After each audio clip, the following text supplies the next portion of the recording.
Oi, quinto ano, tudo bem? Hoje nós iremos estudar História. Depois de vocês lerem a página 105 a 107, aqui vai uma explicação sobre a Constituição da República dos Estados Unidos do Brasil. Ele se trata de um documento histórico, né? É bem antigo, por isso vocês verão que tem algumas palavras diferentes, por se tratar de um texto jurídico. Então, tem algumas palavras que para nós é muito difícil. Por isso, é interessante que vocês sempre tenham em mãos um dicionário, para que vocês possam procurar o significado dessas palavras. Aqui na apostila, embaixo tem um glossário. Vocês irão ver que nas páginas tem algumas partes que tem o glossário, que é para vocês verem o significado das palavras que estarão em destaque. Então vamos lá? Aqui no título 1 da Constituição da República, no artigo 1, ele fala sobre as províncias, né, dos Estados Unidos do Brasil, que eram os estados, né? Antes eram considerados chamados de províncias. Depois da Constituição de 1891, passaram a ser considerados estados. E eles não podem mais deixar de fazer parte do Brasil, ou seja, eles não podem sair do Brasil. Na seção 1 do poder legislativo. Então, o que é o poder legislativo?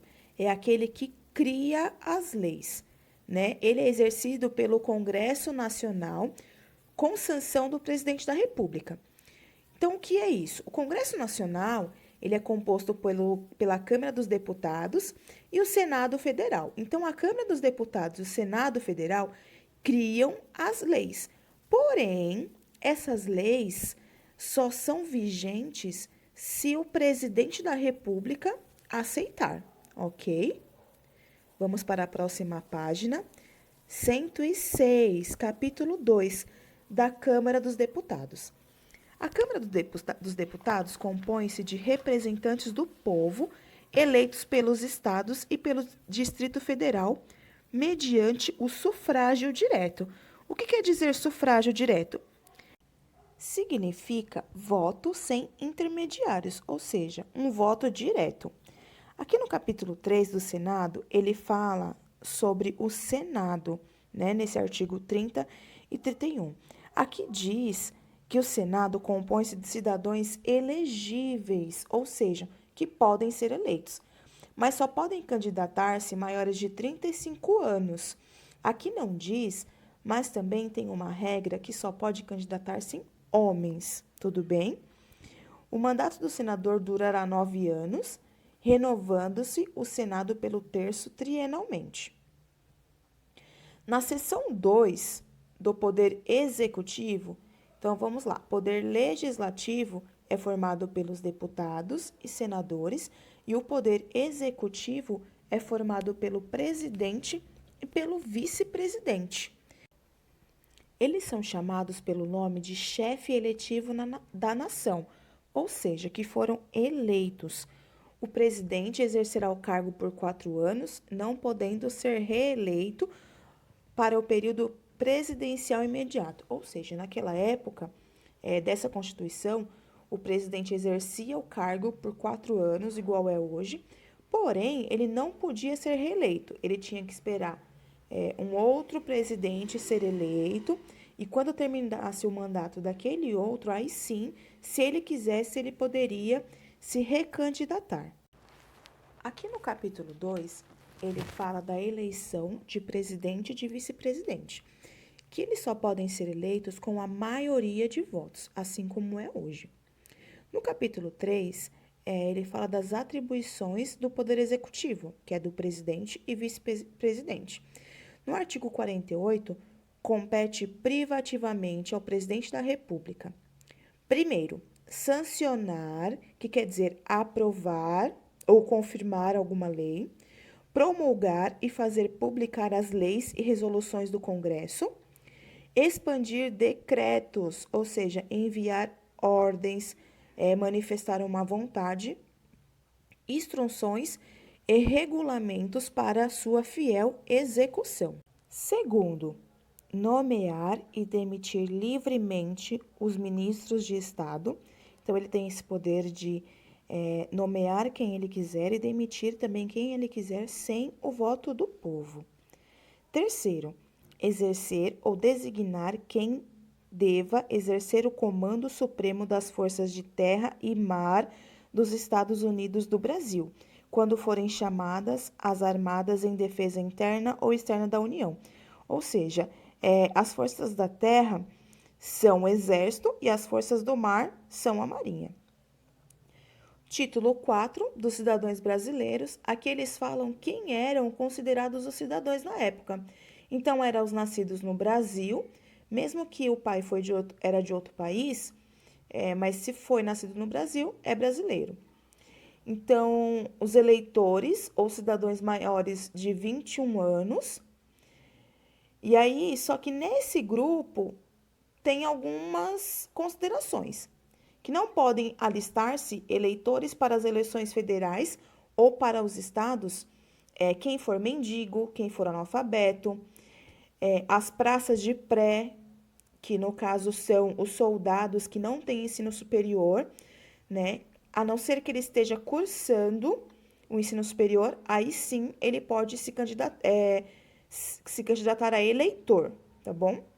Religiosos de ordens monásticas, companhias, congregações ou comunidades de qualquer denominação.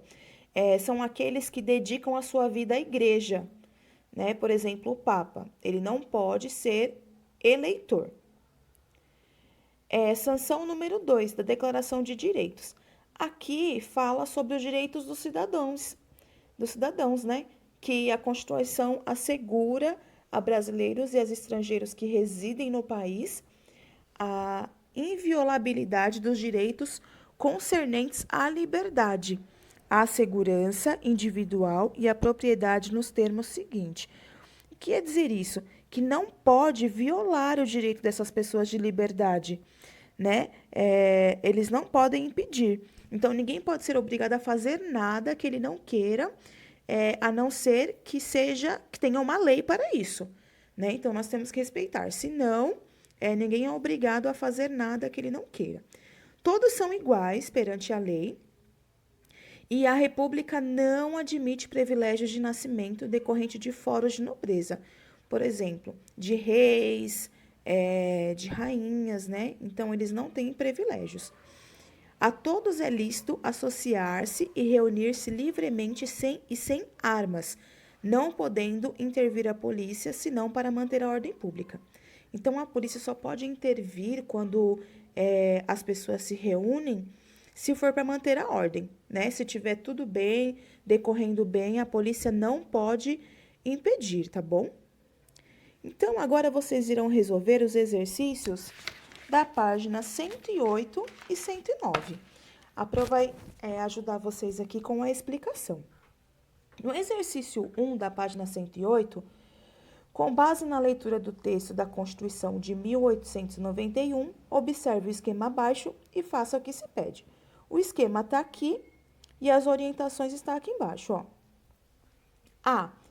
Pinte de amarelo o quadro que representa todos os habitantes do Brasil. Qual desses quadros aqui representa todos os habitantes do Brasil? Vocês vão pintar lá de amarelo. De verde, o quadro que representa os brasileiros que eram considerados cidadãos. Então, só quem era considerado cidadão, lá no quadro vocês vão olhar e pintar de verde. Pintar de laranja os quadros que representam o poder legislativo e pintar de azul o quadro que representa o poder executivo, tá bom? E a letra B, acrescente as seguintes legendas aos quadros: presidente e vice-presidente, Câmara dos Deputados, Senado, eleitores e população brasileira. Então, vocês irão aqui, ó, nessas linhas e preencher o nome de cada um. A 2, analise as situações a seguir e assinale V, verdadeiro, ou F, falso, de acordo com o que seria possível a partir da Constituição de 1891. Ao lado, justifique sua opção.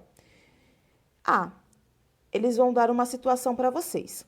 O Poder Legislativo propôs uma lei, mas o presidente da República não aprovou. Então, lá, o Poder Legislativo propôs uma lei. Quem era o Poder Legislativo? Lembra? Era a Câmara dos Deputados e os senadores. Mas o presidente da República não aprovou. Isso é verdadeiro ou isso é falso? Isso pode acontecer? Sim, é verdadeiro. Porque uma lei só é vigente se o presidente aceitar, né? Vamos para a página 109. Letra B, a situação. O governante do estado do Mato Grosso nomeou 2 deputados para compor a Câmara dos Deputados. Verdadeiro ou falso? O governante do estado, ele pode nomear deputados? É verdadeiro ou é falso? Aí vocês vão colocar. A letra C, situação. Carolina tem 19 anos e candidatou-se ao Senado. Ela acredita que será eleita porque é uma pessoa muito conhecida em uma cidade. Esse fato pode acontecer ou não? Letra D. Ao fim dos 4 anos de mandato do presidente da República, o país deve organizar novas eleições presidenciais. Então, depois do mandato de 4 anos do presidente da República, o país deverá organizar novas eleições, sim ou não? Ou deve manter o presidente? E, situação. Augusto, analfabeto, já escolheu seu candidato, fez o seu título de eleitor e pretende votar. Lembrando que ele é analfabeto, ele pode votar ou não? Vamos colocar aí. Letra F, situação. Apuã é indígena e já sabe em quem votará nas eleições seguintes. Verdadeiro ou falso? Os indígenas, eles podiam votar ou não? Letra G e última. Situação. Antônio é afrodescendente, alfabetizado e também pretende votar nas próximas eleições. Então, ele é afrodescendente, ou seja, ele é brasileiro, mas ele tem descendência africana, negra. E ele também é alfabetizado. Ele pode votar ou não? Verdadeiro ou falso? Então, coloquem aí, façam essas questões, que na próxima aula a prof irá fazer a correção com vocês, tá bom? Tchau, tchau, quinto ano!